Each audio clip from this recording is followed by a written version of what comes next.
नमस्कार दोस्तों, एक बार फिर से आप सबका स्वागत है। आज के वीडियो में हम कंपाउंडिंग को समझेंगे और ये वीडियो बनाने के पीछे का जो कारण है वो बताता हूं मैं।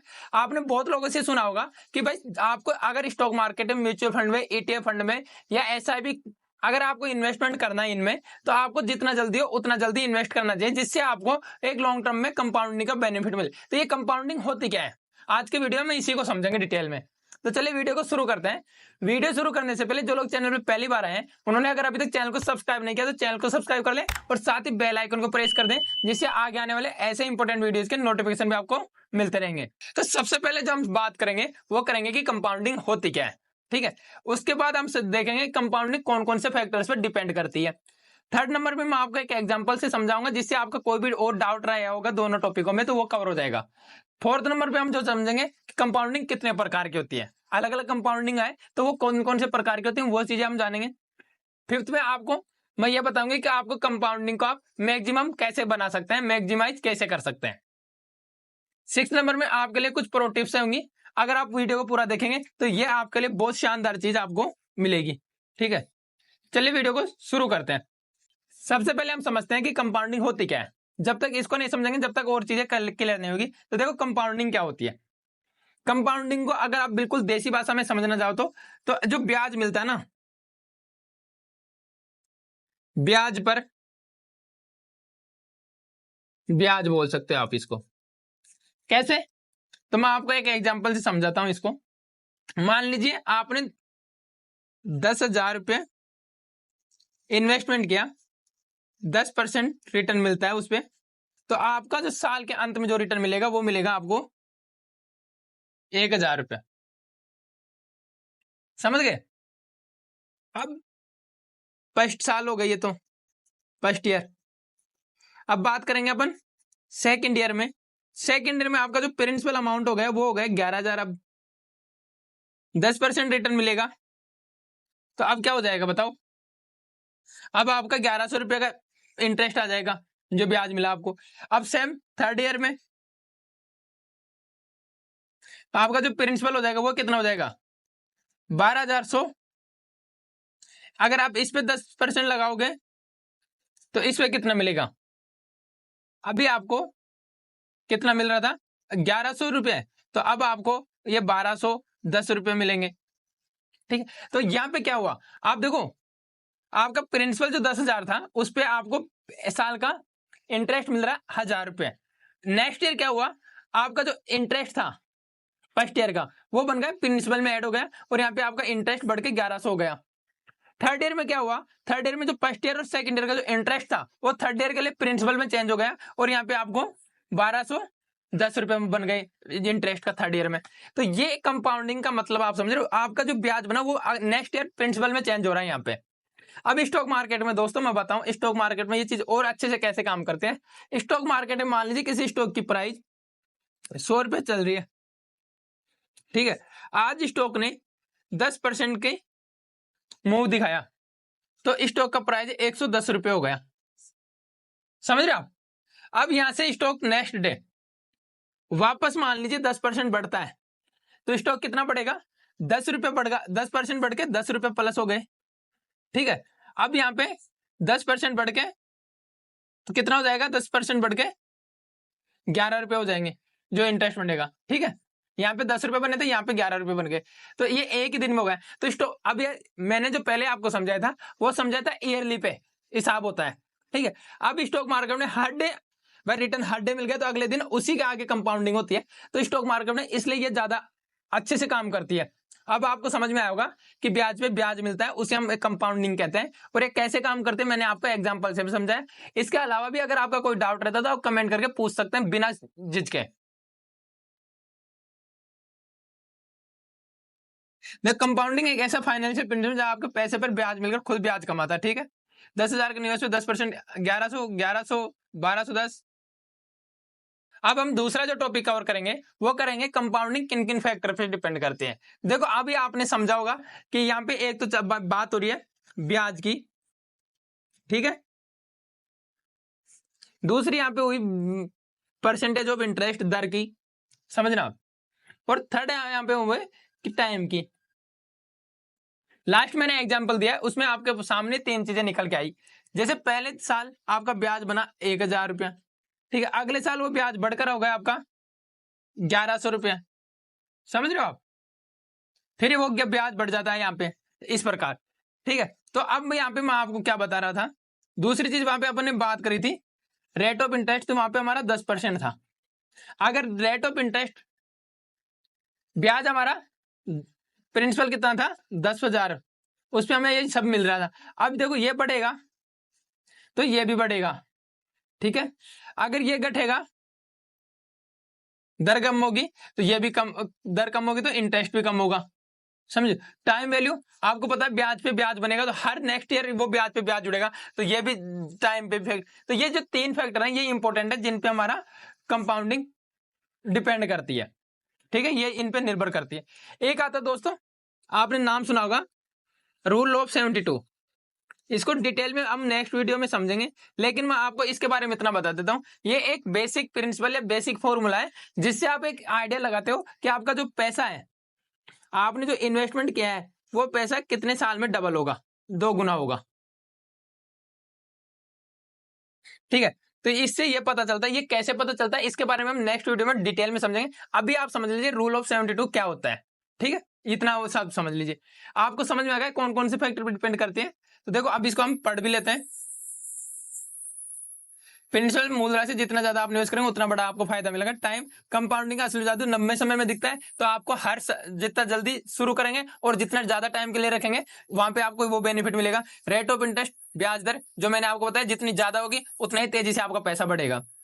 रूल ऑफ 72 मैंने आपको बता दिया, एक सिंपल फॉर्मूला है जिससे आपको बेसिक ये चीज पता चलती है कि आपका पैसा कितने साल में डबल होने वाला है। तो यहाँ पे देखो हम एग्जांपल समझेंगे जिससे आपको ये चीज समझ में आएगी कि एक्चुअल में पावर ऑफ कंपाउंडिंग का जल्दी शुरू करने से जो लोग कहते हैं वो सही कहते हैं कि नहीं कहते, इस चीज से आपको क्लियर होगा कि आपको वास्तव में जल्दी शुरू करना चाहिए या नहीं करना चाहिए। तो ये एग्जाम्पल को आप ध्यान से समझना। एग्जाम्पल मैं आपको समझाता हूँ, तो यहाँ पे आपको 2 एग्जाम्पल से मैं क्लियर करता हूँ, ठीक है। यहाँ पे देखो मैंने 2 एग्जाम्पल लिए हैं। पहला एग्जाम्पल हमारा जो फर्स्ट केस है उसमें हमने जो लिया है वो लिया है राहुल नाम का लड़का जिसकी उम्र है 25 साल, ठीक। 25 साल में इसने क्या किया, 5,000 रुपए की एक SIP स्टार्ट की इसने, ठीक है। इस पर जो रेट ऑफ इंटरेस्ट आ रहा मिला इसको, तो वो 12% एनएम का मिला, ठीक है। अब इसके जब ये 60 साल, ये इसने 25 साल का था तब ये इसने शुरू की थी, ठीक है। और ये जब तक 60 साल का होता है जब तक ये इसको शुरू चालू रखता है, ठीक है। इसका मतलब इसने कितने साल चालू रखा, 35 साल। तो इसका टी कितना होगा यहाँ पे 35 साल, ठीक है। हर महीने 5,000 की। अब इसने इन्वेस्टमेंट जो टोटल किया दोस्तों वो क्या है 21 लाख रुपए, ठीक है।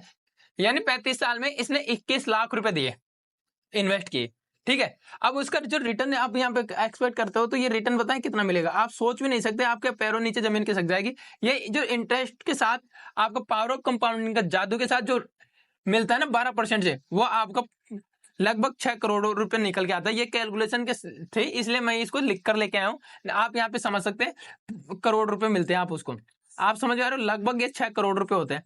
21 लाख के 6 करोड़ रुपए मिलते हैं, इसे कहते हैं पावर ऑफ कंपाउंडिंग। नेक्स्ट बात करते हैं हम केस 2 की। समझ रहे हो, फर्स्ट केस आपको समझ में आ गया। अब अपन प्रिया है जिसकी उम्र 35 साल है, तो अब इसका देखो इसकी साल हो गई टोटल 35 साल उम्र है, तो इसकी 25 साल टाइम पीरियड हो गया, ठीक है। इसका टी जो हो गया 25 साल हो गया। रेट ऑफ इंटरेस्ट अपन ने वो सेम रखा 12%, बट इसने जो इन्वेस्टमेंट अमाउंट किया उसका इन्वेस्टमेंट अमाउंट हो गया इसका 15 लाख रुपए टोटल 25 साल में। अब देखो यहाँ पे जो इन्वेस्टमेंट अमाउंट का फर्क आ रहा था वो केवल 6 लाख रुपए आ रहा है, ठीक है, डिफरेंस। बट अब यहाँ पे देखना केवल 6 लाख रुपए का डिफरेंस रिटर्न में देखना, आप रिटर्न में आप चौंक जाओगे, ठीक है। अगर 6 लाख रुपए इसका रिटर्न होता है 25 ये है 15 लाख इसका इन्वेस्टमेंट होता है, तो जो इसको फाइनल कॉर्पोरेशन मिलेगा, कॉर्पस मिलेगा, फाइनल जो पेमेंट मिलेगा वो 1.54 करोड़, यानी कि लगभग आप इसको 1.5 करोड़ बोल सकते हो। फर्क देख, अब आपका होगा कि 6 लाख का यहाँ पे आपको मिल रहा था लगभग 6, यानी कि 4.5 करोड़ का फर्क आया। किस चीज का वैल्यू है, तो आप समझ रहे हो यहाँ पे टाइम वैल्यू में कंपाउंडिंग में सबसे ज्यादा जो इंपॉर्टेंट है वो है टाइम वैल्यू, ठीक है। टाइम वैल्यू अगर आपने टाइम पे स्टार्ट किया है, जल्दी स्टार्ट किया है, तो आप ये देखो मतलब इनका जो डिफरेंस है ना वो कल्पना से परे है। हर कोई आम आदमी इस पे विश्वास भी नहीं कर सकता कि आपने केवल 10 साल आगे पीछे करने पे, और पेमेंट सेम है, रेट ऑफ इंटरेस्ट सेम है, सब कुछ सेम है, पर 10 साल आगे पीछे करने से आप ये सोचो कि इतना बड़ा फर्क आ गया। समझ रहे हो? 4.5 करोड़ का सोचो, ये बहुत बड़ी बात है दोस्तों। इसलिए मैं कह रहा हूं आपको कि आप 500 रुपए, आजकल तो 10 रुपए पर डे के हिसाब से भी आप सेविंग कर सकते हो। आप सेविंग करना स्टार्ट करो, इन्वेस्टमेंट करना स्टार्ट करो। आपको अभी पता नहीं चलेगा, आप 100-200 रुपए खर्च कर देते हो डोलते फिरते, वो खर्चा हो गया, उसको आप भूल जाओगे। पर जो ये 10-20-50 रुपए डेली सेविंग करके महीने के 500, 1000, 700, 300 जो भी रुपए आपके बनते हैं, आप उसको एक अच्छी जगह इन्वेस्टमेंट करते हो। ईटीएफ फंड में बाय करो सीधा, आपको झंझट मत वालो, आपको कोई स्टॉक मार्केट नहीं देखना, आपको कुछ नहीं, ईटीएफ फंड बाय करो सीधा और पड़े रहने दो। ठीक है, अब ये आपको यहाँ पे निकल के आ रहा है। ठीक है, तो ये यहाँ पे सबसे बड़ी आपको सीख क्या मिली है? Time value. जितना जल्दी शुरू करेंगे उतना बड़ा फायदा मिलेगा, जो मैंने आपको बता दी। यहाँ पे जो सबसे इंपॉर्टेंट है वो है टाइम वैल्यू। तो टाइम वैल्यू को आपको बहुत अच्छे से मैंने समझाया। इसके अलावा भी अगर आपको कोई डाउट है तो आप हमें टेलीग्राम चैनल ज्वाइन कर सकते हैं। वहां पे हम मार्केट के अपडेट्स देते हैं, कब कौन से स्टॉक्स बाय सेल करने चाहिए वो भी हम आपको बताते हैं।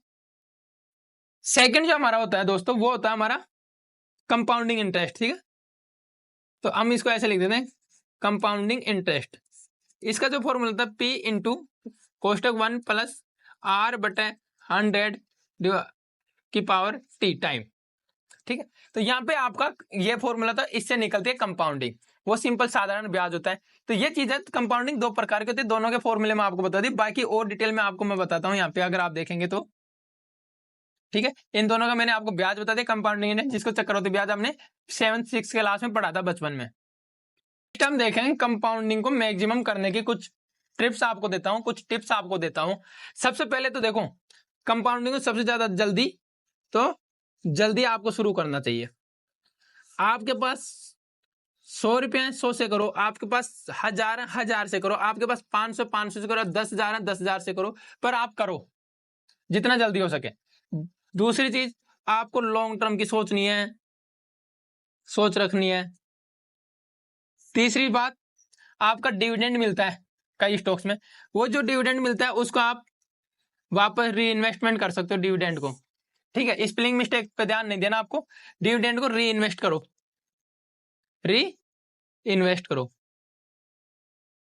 ठीक है, इसके अलावा दोस्तों मैं आपको एक चीज और बताऊंगा यहाँ पे, जल्दी शुरू हो आप करो, लॉन्ग टर्म की सोचो, डिविडेंड को सोचो, और आप बाय सेल मत करो। सेल और विड्रॉ करने से बचो, विड्रॉ करने से आपको बचना चाहिए। ठीक है, ये कुछ आपके पास चीजों का आपको ध्यान रख के आप आपकी कंपाउंडिंग को मैक्सिमम कर सकते हैं। ठीक है, इसके साथ ही अगर नेक्स्ट आपको मैंने बताया था आपको, देखो SIP और री इन्वेस्ट, विड्रॉ, लॉन्ग टर्म की सोचना, ये सब मैंने आपको बता दिया। अब देखो इसमें कॉमन मिस्टेक क्या होती है, लोग बाग ऐसे सोचते हैं यार अभी तो पैसा ही नहीं है, शुरू कर लेंगे बाद में कर लेंगे, पर ऐसा नहीं। मैंने आपको बताया ना, जितना है उससे आपके पास 10 रुपए पर डे, 10 रुपए से स्टार्ट कर दो बस। जल्दी अमीर बनने का अनरियलिस्टिक उम्मीद है, इससे मतलब ये लोग कल्पना भी नहीं कर सकते, तभी तो ये लोगों को रियलिस्टिक लगती नहीं है कंपाउंडिंग, यार ऐसा भी कुछ हो सकता है।